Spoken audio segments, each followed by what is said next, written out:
Hello my dear friends, कैसे हैं आप सभी। आई होप आप सभी बहुत अच्छे होंगे। Manish GS academy YouTube channel पर आप सभी का स्वागत है। और आज की इस वीडियो में जीके जीएस का एक इम्पोर्टेंट पार्ट को कवर करेंगे, जो सबसे ज़्यादा अधिक क्वेश्चन यहाँ से बनते हैं और सभी एग्जाम के अंदर बनते हैं। सबसे ज़्यादा इंपॉर्टेंट रहेगा, इनके जितने भी फैक्ट रहेंगे वो हम कवर करेंगे। टोटल जीवन काल हम इसमें कवर करेंगे, ठीक है ना। तो याद रखिएगा, मोस्ट इंपॉर्टेंट होने वाला है सबसे ज़्यादा।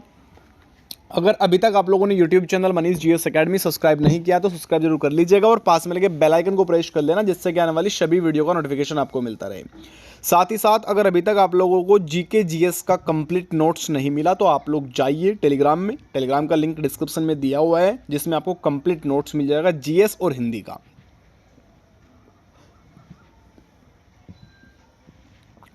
जीएस हिंदी में हिस्ट्री होगा, पॉलिटी होगा, ज्योग्राफी होगा, करंट अफेयर, यूपीजी के इकोनॉमिक्स वगैरह कंप्लीट आपको मिल जाएगा। जो बच्चे स्पेशल यूपी पुलिस कांस्टेबल की तैयारी कर रहे हैं, अगर आप लोगों को हिंदी का नोट्स भी चाहिए तो आप लोग टेलीग्राम या व्हाट्सएप ग्रुप के माध्यम से ले सकते हैं। मैंने फिर से बता रहा हूँ, टेलीग्राम का लिंक डिस्क्रिप्शन में है, या सर्च करना है मनीष जीएस एकेडमी, आपके सामने ग्रुप आ जाएगा, आप लोग ज्वाइन कर लीजिएगा। या फिर इस नंबर पर मैसेज छोड़ दीजिएगा, इसमें आपको ग्रुप भी मिल जाएगा। गर्ल्स ग्रुप अलग होगा, बॉयज ग्रुप आपके लिए अलग बनाया है। तो आज की इस वीडियो में मैं जैन धर्म को कंप्लीट कवर कराना हूँ। याद रहे, आज ऐसा कवर कर लेंगे कि दोबारा जैन धर्म पे ना आना पड़े, ठीक है ना। आप कोई भी एग्ज़ाम दो, ऑल इंडिया एग्ज़ाम कोई भी एग्ज़ाम दोगे तो जैन धर्म पे हमें दोबारा ना आना पड़े। इस तरीके से हमें स्टेप बाय स्टेप समझ के पढ़ना है, ठीक है। एक चीज़ और याद रखिए, उत्तर प्रदेश पुलिस कांस्टेबल की परीक्षा जल्द होगी और आपका जो फॉर्म होगा वो बहुत जल्दी अप्लाई हो जाएगा। इस बात को माइंड में रख लीजिएगा। तो स्टेप बाय स्टेप अपनी पूरी तैयारी कर लीजिए। रही लाइव क्लास की बात, लाइव क्लास कब होगी, बहुत सारे बच्चों के मैसेज आ रहे हैं अभी लाइव क्लास नहीं कर रहा। इसका सीधा कारण यह है कि पूरे यूट्यूब पे अंदर मुझे स्टेप बाय स्टेप प्रत्येक चैप्टर को कवर करना है। तो मैं आपको चैप्टर वाइज कवर करा रहा हूँ, थ्योरेटिकल पढ़ा रहा हूँ, समझा रहा हूँ। उस चीज़ को समझो, जब ही नोट समझ में आएगा और जब ही आप लोग लाइव क्लास के अंदर अच्छा आंसर कर पाओगे, ठीक है। चलिए, फर्स्ट आप सभी की स्क्रीन पर देखिए, ये रहा। सबसे पहले हम कवर कर रहे हैं यहाँ पे जैन धर्म को।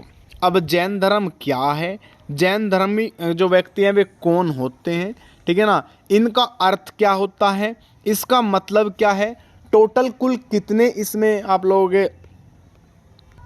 हाँ बिल्कुल तीर्थंकर हुए और वे तीर्थंकर में से कौन कौन से इंपॉर्टेंट है, किस किस का जीवन काल हमें पढ़ना पड़ेगा, या किस किस का जो है क्वेश्चन अधिकतम बनते हैं, ठीक है।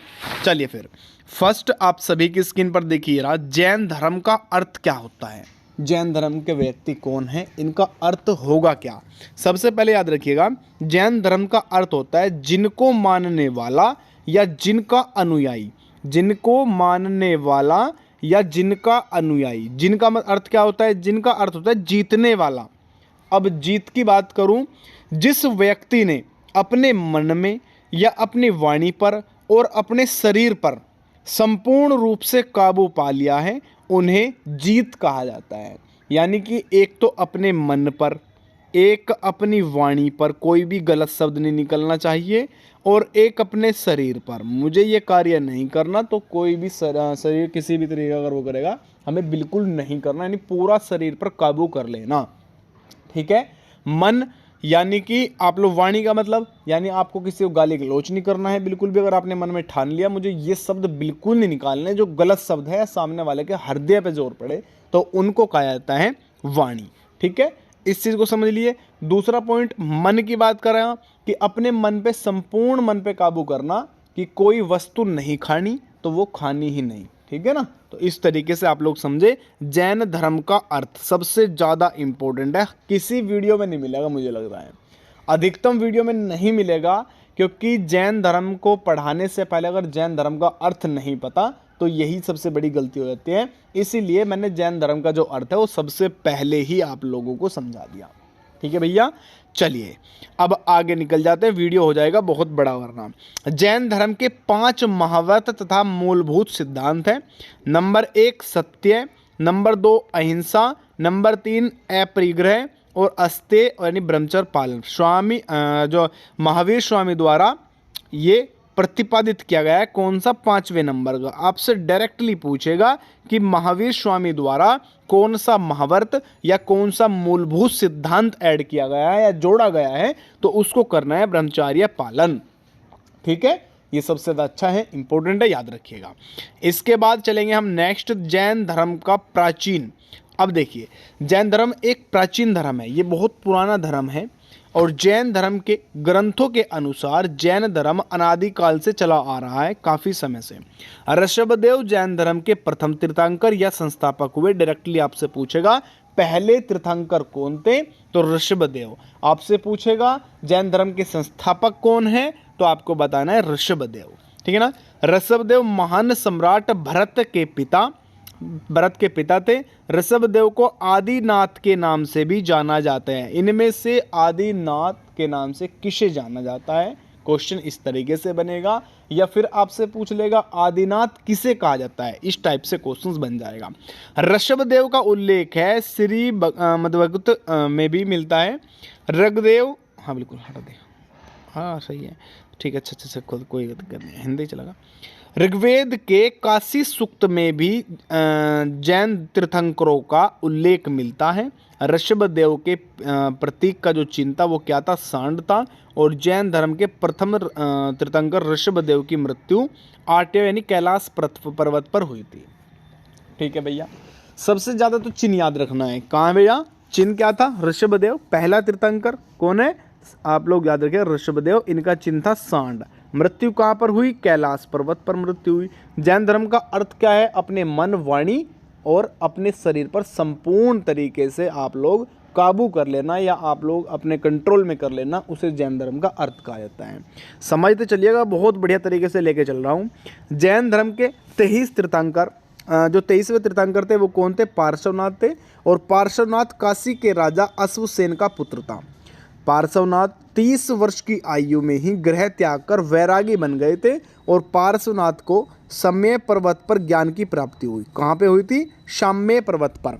पार्श्वनाथ 23वें तीर्थंकर हुए, 30 वर्ष की आयु में गृह त्याग करा, राजा अश्वसेन का पुत्र था। ठीक है, याद हो गया इतना।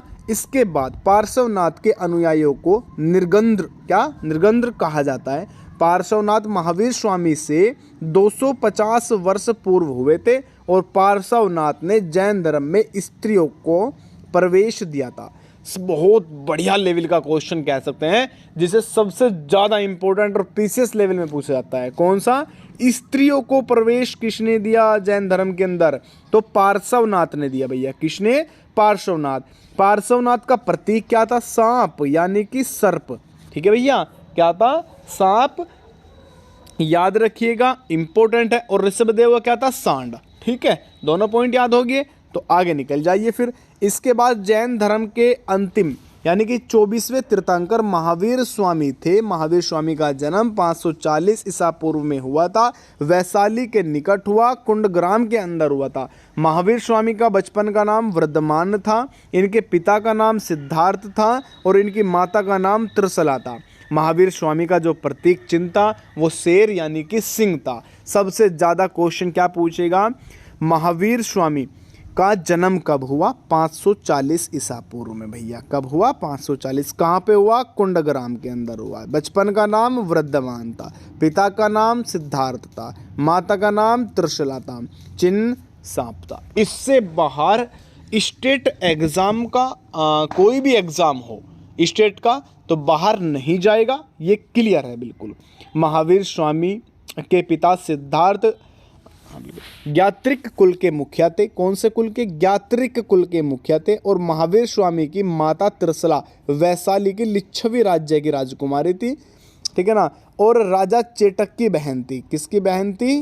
राजा चेटक की बहन थी, याद रखिएगा। इतना पॉइंट आगे निकले। बहुत बढ़िया तरीके से समझा रहा हूँ, जो पॉइंट बता रहा हूँ उनको नोट कर लीजिएगा, बिना नोट करे काम नहीं चलेगा मेरे भाई। ठीक है।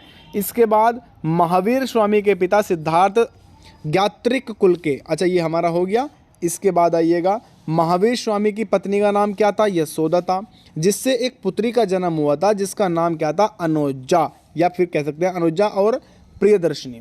सबसे ज्यादा रखना प्रियदर्शनी, ये पूछा जाता है प्रियदर्शनी, ठीक है ना, अनुजा मत दोनों आईडी के एक साथ ही है, ठीक है। महावीर स्वामी को 13 वर्ष की कठिन तपस्या के पश्चात जुम्बिक, कहाँ पे भैया, जुम्बिक ग्राम के समीप रज्जुपालिका नदी के किनारे साल के पेड़ के नीचे ज्ञान की प्राप्ति हुई थी। और महावीर स्वामी को जो ज्ञान की प्राप्ति हुई जैन ग्रंथ कैवल्य, कैवल्य नाम से जाना जाता है, याद रखिएगा। ज्ञान प्राप्ति के बाद महावीर स्वामी ने पावापुरी में जैन संघ की स्थापना की। कहाँ पे की भैया, पावापुरी के अंदर। किसने की, आप लोग महावीर स्वामी ने किया था संघ, याद रखिएगा, ठीक है ना। इसके बाद देखिए नेक्स्ट, चलिए आगे देखिए, जैन ग्रंथों में 7 तत्वों का वर्णन मिलता है। कितने तत्वों का, 7 तत्वों का वर्णन मिलता है, जो जीव, अजीव, अश्व, बंध और स्वर, निर्जरा और मोक्ष है, ठीक है ना। ये थोड़ा सा इंपॉर्टेंट यहां से आ जाएगा। गोशाल महावीर स्वामी के प्रथम सहयोगी बने। कौन बने, गोशाल। जैन धर्म के सिद्धांतों में निर्वर्त मार्ग पर स्थान प्रदान है। और महावीर स्वामी के 11 शिष्य थे। कितने शिष्य थे भैया, महावीर स्वामी के पहले स्टार्टिंग में जब हुआ तो कितने हुए, 11 शिष्य थे, जिन्हें गणधर अथवा गणधर्व कहा जाता है। क्या कहता है, गणधर्व।